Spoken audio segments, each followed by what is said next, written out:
guys, welcome to Seasonal Swigs and Sweets. I'm Amber. I'm John.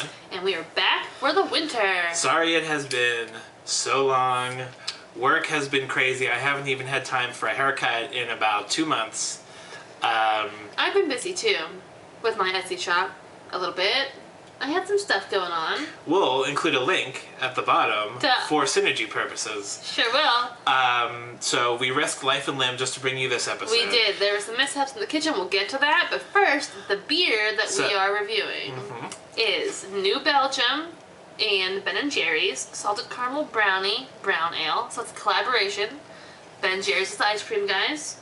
New Belgium is the beer. And for dessert, we made classic Oreo cheesecake truffles. Classic. So we'll start by talking about the label. It's fascinating. We have the Ben & Jerry's cow with a scarf on. He's ready looks for great. winter. The beer looks great. The bottle's actually kind of interestingly There's the cap. shaped. It looks smaller than a normal bottle. It has like a but I nice believe little it like is. ring around it up here. It's fun. So yeah, this is a beer that was made in Colorado through New Belgium. I guess they collaborated a bit. Yeah. So this is a collaboration between the two companies, and this beer is actually for the benefit of Protect Our Winters, which is, from what we could tell looking at the copy on the side, a anti-global warming group. Yeah. Who believe in winter. Yeah, they're big Perpetual about winter. protecting our winters, I guess, for this particular brew. I think we are both in agreement on that. Sure. I don't know if this beer will solve it. So it's 12 fluid ounces, so it's regular sized. 6.25 alcohol by volume. John hates salted caramel. Yeah. I'm just gonna put that out there right now. I don't like the salted caramel flavor. I refer to it as salted garbage. But really, I'm going to keep an open mind. So sad, because I enjoy a nice salted caramel something. So this is from Fort Collins, Colorado, and Amber picked this up in... Oh yeah, I got this in Cambridge, Ohio, when I was visiting there with my friend Rachel. They have a whole Victorian village. It's fascinating. You should go if you're interested. It's creepy. It is creepy, but it's an experience. While you were talking, Did it break? the beer owl did a particularly excellent job. Oh, beer owl never does a good job. It must be because it's winter It's a Christmas miracle. All right, I'm gonna pour that. Whoa! I was gonna say I'm gonna pour this vigorously, but Ooh. this looks like a milkshake.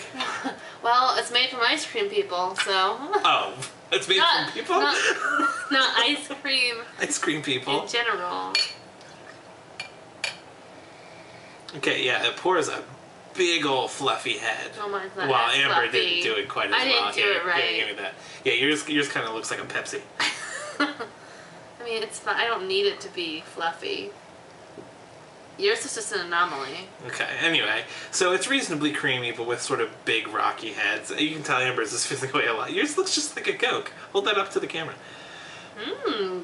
Coke. Yeah. Smells sweet. Ooh, I got a little brownie. A little brownie coming off of there. Just a bit. Just a hint. A hint. Yeah, I'm smelling some caramel. Fresh beer smell. Yeah, there's a lot of that. There's a lot of that. One thing that whenever we're doing these winter beers, you sort of get concerned about is like something I heard on Chopped one time, the curse of the sweet. And so... Which means what? Well, you need to figure out a way to balance a beer. So there's obviously not a lot of hops in here, lots of malts, so you might end up with something clawingly sweet, which we've had in the past. We have, yeah. If you look back at the beer that was run from a gingerbread man's butt. Which one? That was the winter shandy. Did I enjoy that? Oh no, it Probably. was the gingerbread ale. Gingerbread man ale. Oh, maybe I liked that one. It was I don't garbage. remember. Okay. John thinks everything is So let's garbage. go to John.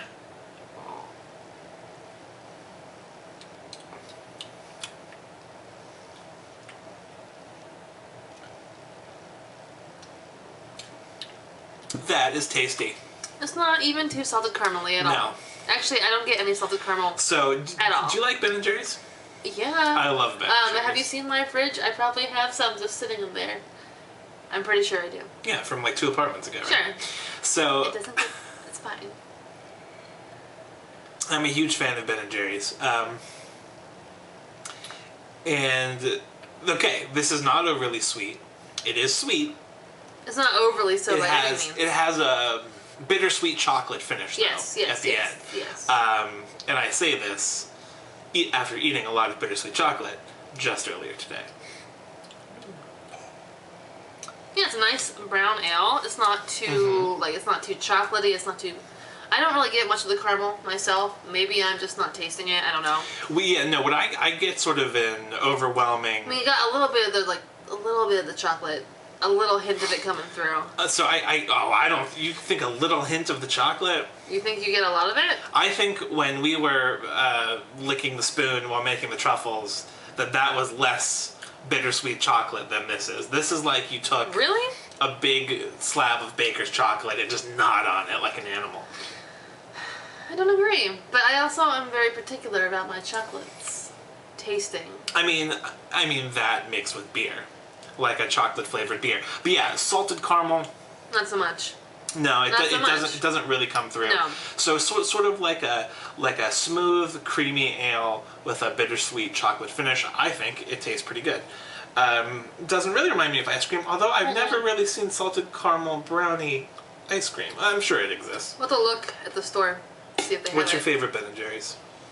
Oh, okay. So I'm starting to like the core ones with the fun stuff in the middle. There was a caramel sutra that was quite good. Oh, no. You know the one that I just suddenly learned to love? What one did you just suddenly learn to love? The one with cookie butter in it. Cookie butter. Speculoos. Oh, okay, yeah. Let me just tell you. I could eat that all day, girl. Anyway. It's like little gingerbread snaps. You're just like, it's so good. It's probably my new favorite. That and the one that has chocolate covered potato chips. With the cluster? Yeah, can't go or wrong late with night that. snack. Late night snack. Jimmy Fallon's late night snack. Yeah. How about you, John? American Dream has always been my favorite. With the caramel flavored ice cream with a caramel swirl and fudge covered waffle cone pieces. Excellent. Anyway, this is like a nice. This is a thinner beer. It's not too heavy. I mean, it's very easily drinkable. Packs a lot of flavor though. It's not sweet. This isn't for, this isn't for pounding. You'll probably make yourself sick. Yeah. I like it for a Christmas beer. Oh, by the way, I think it feels kind of festive. It feels kind of festive. Well, there's a snowflake on it and a cow with a scarf, so you can't get more festive than that. I mean, having a beer that tastes like a bittersweet brownie, I think it's pretty festive. So I'm going to give this a 4 out of 5 for a seasonal beer, and like a 3 out of 5 for beer in general. It's a little bit of a novelty, but it's not as much of a novelty as you think it's going to be. Personally, I would have liked to see Rogue Brewery try this out and see what they could do, seeing as they can squeeze donuts into beer. Why not ice cream? Well, they claim. I feel like that was a total donut. We didn't have that on Oh, on I camera. had the lemon chiffon one once. Chiffon? Chiffon. Yeah. Anyway, Christmas beer for me. What am I gonna give it? I'd say probably a 3. You know, I want to get more festive quality out of it, and I'm just not. I disagree. Well, that's okay. That's okay. I think this is pretty festive. And then, as a normal beer in general, I'd say 3.25. It's enjoyable. So you like it more as a beer than a Christmas beer? Yeah. Okay. All right. And it's not screaming Christmas right now. To me. What's it scream? Just like fall beer. Fall? Brown ale. Okay. I don't know. What? What do you think? Okay. You know what? What? What's wrong with that? You think this tastes like fall? Go to a bonfire. Like, Oh, I guess. It's fine. That's how I feel. I disagree. It's okay. Now, I'd like to formally distance myself from Amber's comments just now. We're gonna move on. We're We're gonna move on to the Oreo Truffles. And we're back. Better than ever. Here are the truffles we made. There's only 2, but we had a lot more. We made a lot more. But we did. Anyway. So let's just give a close-up shot. We put some sprinkles on it to be festive. Looking great. They look decent. They look okay. They could have looked better. Okay, so here's how you make it. It's super simple. So easy. We somehow made it a million times more complicated. We did, yes. So, if you're a longtime fan of the show, you've known that we've ruined pans. What else have we done besides ruin a baking sheet? I'm sure there's something. We probably caught stuff on fire. We we've burned about half the desserts and scraped the burnt Or part like off. we didn't cook all the way through, maybe, and pretended like we did. Yeah. Yeah, that's a couple times. Oh yeah, the first cake we had was sort of raw. Apple cookin. That was basically raw. Anyway, this is the first time we burnt a person. A person. Here's the person. Hi. This is my mistake though, truly. So here's what you do to make the truffles. Very simple. You crush up a whole freaking package of Oreos. Yeah. Food processor. Yeah, we used a food processor. It took like 5 minutes. Then you get a whole thing of cream cheese. Yeah. Glop it in. Yeah, one block of cream cheese, the kind that looks like a stick of butter. Yeah, you just mix it into the Oreo mix, and that's it. You just mix it until it's like a nice little like Oreo Play-Doh, if you will. And you roll them into like baby balls, you know, individual. Roll them up in your hands. You know. And you put them in the refrigerator on for 20 parchment minutes. paper. Whatever. On a pan. Don't put it in the oven. No oven, no baking mode. So you set So them you up. shouldn't have to burn yourself. No, you set it up for 20 minutes. You know, you just let them sit, let them get cool.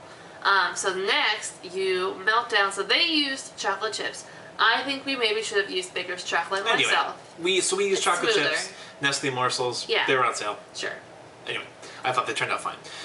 Heated them up in the microwave, maybe a little too long. No, it was sufficiently melty. It's just, you know, they're melty. Then the instructions are to take your balled truffles and roll them in the chocolate. Now that's assuming you didn't just take it out of the microwave. So then what happened? Oh, well, I was very excited about this part. You know, melt the chocolate, it's great. Yeah, you're rolling your little balls. You're so pumped. So I dunked it. I just dunked my whole hand in basically, because whenever you're rolling it, it gets all over you. And I had a bit of a delayed reaction where had to take time to travel up your. I mean, it was like all over my hand, like a brontosaurus. Yeah, and like it didn't occur to me that it was like really painful until probably 2 seconds after the fact. Then I was like, ah! And I ran to the sink, and I was trying to remember which one was the cold side and which one was the hot side. So I got the cold on. I mean, it was pretty quick. And then John, he was going to get ice cream first, so I could put my hand in the ice. Ben & Jerry's probably ice cream. Haagen-Dazs. Haagen-Dazs, alright. That's not synergy. No. We should have done Ben & Jerry's. Then he ended up with, I don't know, you put ice in the cup. No, I just put some ice water. Cold water, and I just dumped my hand in for a very long time. Well, point is, I was crying. It was a rough There's time. a few different ways you can top truffles. Maybe don't do this part with children.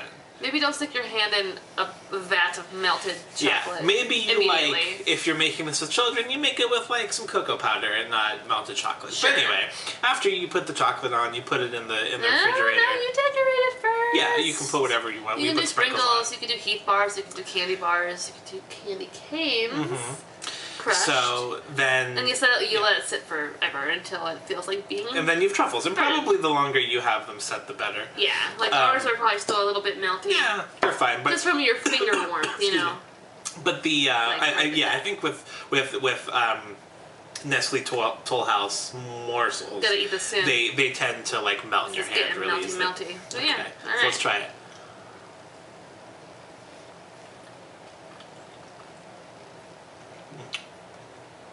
I can feel my teeth getting disgusted. Yeah, but pretty solid. I think really good. It tastes like Oreo cheesecake, with real upfront Oreo flavor. Kind of overpowers the chocolate. It does. But kind of wish we would have put in something other than chocolate. Like white chocolate? White chocolate, white chocolate would have been very good. I would have gone with peppermint as well. You know what they're selling here is peppermint Oreos.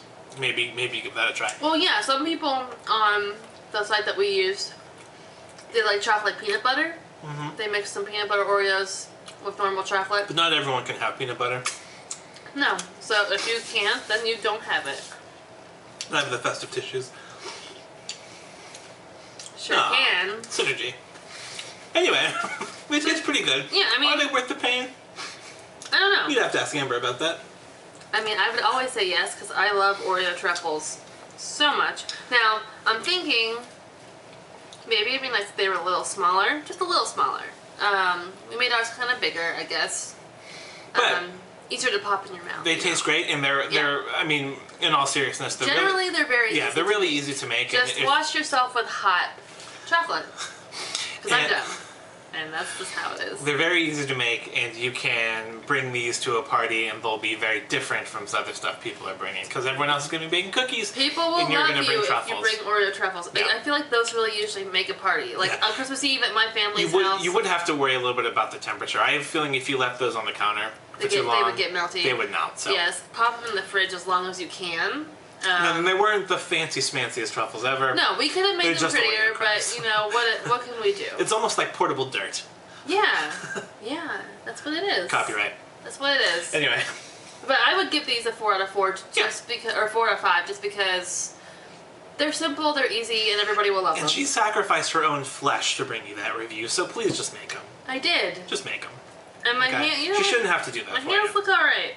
They're perfect, as they always are. It's not bad. Maybe a little red, but you know, it is what it is. Anyway, so I think we should try to do some more holiday crank out another one of these videos real soon. Because next week is the week before Christmas, so we'll have some time. And then the week after that, it's like, we kind of blew it on this one. That's right. It was been really busy. All right. All right. Well, thanks for tuning in. See you next time, guys. Bye. Happy holidays.